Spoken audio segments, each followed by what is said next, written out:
দেশ থেকে বিদেশ, খেলা থেকে বিনোদন, সব ধরনের খবর নিয়ে আমি মিঠু শুরু করছি নজরের দুনিয়া। লেক ভিউ হাসপাতাল, সময় অসময় সব সময় আমাদের পরিষেবা modular OT, paediatric surgery, plastic surgery, general surgery, neuro surgery, urology, gastroenterology, gynaecology, orthopaedic, ENT, chest সমস্ত অভিজ্ঞ চিকিৎসকদের দ্বারা চিকিৎসা করা হয়। সর্বোন্নত আইসিইউ, এইচডিইউ, প্যাথোলজি, সমস্ত রকমের USG, CT scan, x-ray, FNAC, biopsy, tapping. শুধুমাত্র আমরাই পারি স্বল্প মূল্যে অত্যাধুনিক প্রযুক্তির চিকিৎসা। কলকাতা ও হায়দ্রাবাদের বিশেষজ্ঞ চিকিৎসকদের সুপরামর্শ, নিজস্ব ফার্মাসিতে 20% ছাড়ে ওষুধ। প্রতি রবিবার প্রসূতি মায়েদের বিনামূল্যে ইউএসজি পরিষেবা। ঠিকানা লেক ভিউ হাসপাতাল, লালদিঘি মোহনা বাসস্ট্যান্ডের পিছনে, বহরমপুর, মুর্শিদাবাদ। এপ্রিল থেকে বাজারে ইথানল মেশানো পেট্রোল সংকট কাটাতে নয়া পদ্ধতিতে জোর মোদির। ইরান যুদ্ধের আবহে বন্ধ হরমুজ প্রণালী, যার জেরে গোটা বিশ্ব জুড়ে বাড়ছে তেলের দাম। পেট্রোল ডিজেলের মূল্যও বাড়ছে চড়চড়িয়ে। ইতিমধ্যেই পেট্রোল এবং ডিজেলের লিটার প্রতি 10 টাকা করে শুল্ক কমিয়েছে কেন্দ্র। এবার দেশবাসী পেট্রোল সংকট ঘোচাতে নতুন পদক্ষেপ করছে মোদী সরকার। আগামী মাস থেকেই ইথানল মেশানো পেট্রোল প্রত্যেক রাজ্যে সরবরাহ করতে হবে। এই মর্মে পেট্রোল সংস্থাগুলিকে নির্দেশিকা দেওয়া হয়েছে। নয়ডা আন্তর্জাতিক বিমানবন্দর উদ্বোধনে গিয়ে প্রধানমন্ত্রী নরেন্দ্র মোদী বলেন, পেট্রোলের সঙ্গে ইথানল মেশানোর ফলে দেশের বহু সাশ্রয় হয়েছে। প্রায় 1 বছর ধরে ইথানল মিশ্রিত পেট্রোল উৎপাদন করা হচ্ছে দেশে। পেট্রোলের সঙ্গে 20% ইথানল মেশানো হচ্ছে। আগামী 4 বছরের মধ্যে সেটা 30% নিয়ে যাওয়ার পরিকল্পনাও রয়েছে। দেশ জুড়ে পেট্রোল সংকটের মধ্যে কেন্দ্রের তরফে তেল বিক্রেতা সংস্থাগুলিকে নির্দেশ দেওয়া হয়েছে। 1 এপ্রিল থেকে ইথানল মিশ্রিত পেট্রোল সরবরাহ করতে হবে দেশের প্রত্যেক রাজ্য এবং কেন্দ্রশাসিত অঞ্চলে। প্রধানমন্ত্রীর কথায়, ইরান যুদ্ধের ফলে যাবতীয় চ্যালেঞ্জ মোকাবিলা করছে ভারত। আমজনতা যেন জ্বালানি সংকটে না পড়েন সেটা নিশ্চিত করা হচ্ছে। প্রকাশ্যে আইসক্রিম বিক্রেতার মাথা কেটে বাড়ি নিয়ে গিয়ে রান্না করল পৌর। হাড়হিম করা কাণ্ডটি কোথায় ঘটেছে দেখুন। পাশবিক বললেও কম বলা হবে। প্রকাশ্যে রাস্তায় আইসক্রিম বিক্রেতার গলা কেটে খুন, তারপর নির্বিকার চিত্তে সেই কাটা মুন্ডু প্রকাশ্যে হাতে ঝুলিয়ে বাড়ি ফেরা। আরো নির্বিকার চিত্রে সেই কাটা মুন্ডুটিকে পাশে রেখে দিয়ে আপন মনে রান্না করা। হাড়হিম করা এই কাণ্ডটি ঘটেছে উত্তরপ্রদেশের বারাবাঁকি জেলার পারশোয়াল গ্রামে। শনিবার 5 দিনের মতোই গ্রামে আইসক্রিম বেচতে গিয়েছিলেন 25 বছরের এক যুবক। বাড়িতে তার স্ত্রী ও 2 সন্তানও রয়েছে। এছাড়াও ছোট ভাইও রয়েছে। সংসারের একমাত্র রোজগারে বাবলু আইসক্রিম বেচে এবং অন্যান্য কায়িক শ্রমের মাধ্যমে কোনো ক্রমে সংসার চালাতো। শনিবার আইসক্রিম বিক্রি করতে গিয়ে কোনো কারণে গ্রামেরই বছর 50-এর এক পৌরর সঙ্গে বিবাদে জড়িয়ে পড়ে বাবলু। বেশ কিছুক্ষণ কথা কাটাকাটির পর আচমকা ধারালো ছুরি বের করে বাবলুর গলা ধর থেকে আলাদা করে দেয় সেই পৌর। হতভম্ব স্থানীয়রা এরপর ঘটনাস্থল থেকে পালিয়ে না গিয়ে তার কাটা মাথাটা কুড়িয়ে নেয় পৌর।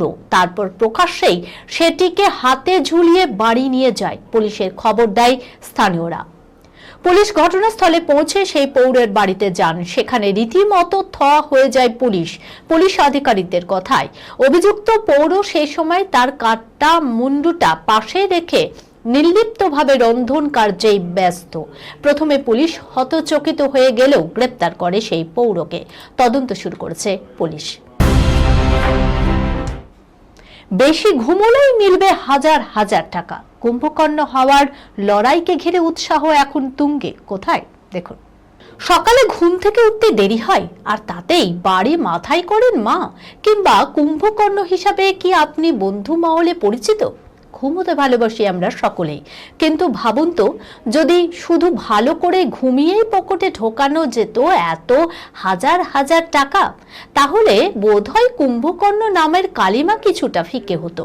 তবে সেই কুম্ভকর্ণ হওয়ার লড়াই শুরু হয়েছে খোদ চীনে। স্বপ্ন নয়, এ একেবারে ঘোর বাস্তব। সাংহাইয়ের স্লিপ চ্যালেঞ্জ অফিসের কাজ নেই, ঝক্কি নেই, শুধু জঙ্গলের মধ্যে গভীর ঘুম।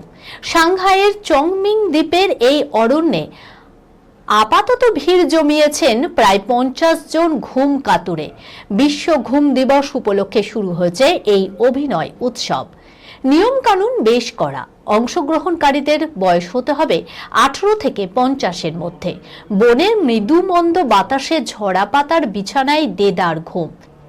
সেখানে শুয়েই দেখাতে হবে ঘুমের কামাল।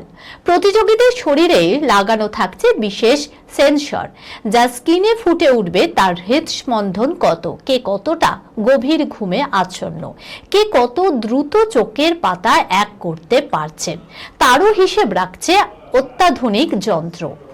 পুরস্কারের অঙ্কটাও নিছক মন্দ নয়। যে প্রতিযোগী সবচেয়ে ভালো ঘুমোতে পারবেন তার পকেটে ঢুকবে 3000 ইউয়ান, অর্থাৎ ভারতীয় মুদ্রায় প্রায় 35,000 টাকা।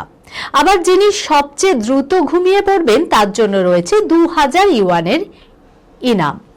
আর যারা নিয়ম মেনে শেষ পর্যন্ত শুয়ে থাকতে পারবেন তাদের জন্যও রয়েছে 10,000 ইউয়ানের একটি বড় প্রাইজ পুল। তবে শর্ত একটাই, ঘুম আসুক বা না আসুক বিছানা ছাড়া যাবে না। স্মার্টফোন বা অন্য কোনো ইলেকট্রনিক যন্ত্র ছোঁয়া বারণ। পাশ ফিরে শোয়া যাবে ঠিকই, কিন্তু বিছানার নির্দিষ্ট সীমানার বাইরে পা রাখা চলবে না। শহরবাসীর ব্যস্ত জীবনে ক্লান্তি মেটাতেই এই উদ্যোগ। চংবিং দ্বীপটি এমনিতেই তার স্বচ্ছ বায়ু আর জীব বৈচিত্র্যের জন্য বিখ্যাত। উদ্যোক্তারা মনে করছেন প্রকৃতির কোলে এমন শান্ত পরিবেশ মানুষের মানসিক চাপ কমিয়ে দেবে অনেক গুণ। আগামী 26শে এপ্রিল এবং মে মাসের শুরুতেই চলবে এই প্রতিযোগিতা। কিভাবে রণবীরের নায়িকা হলো সারা?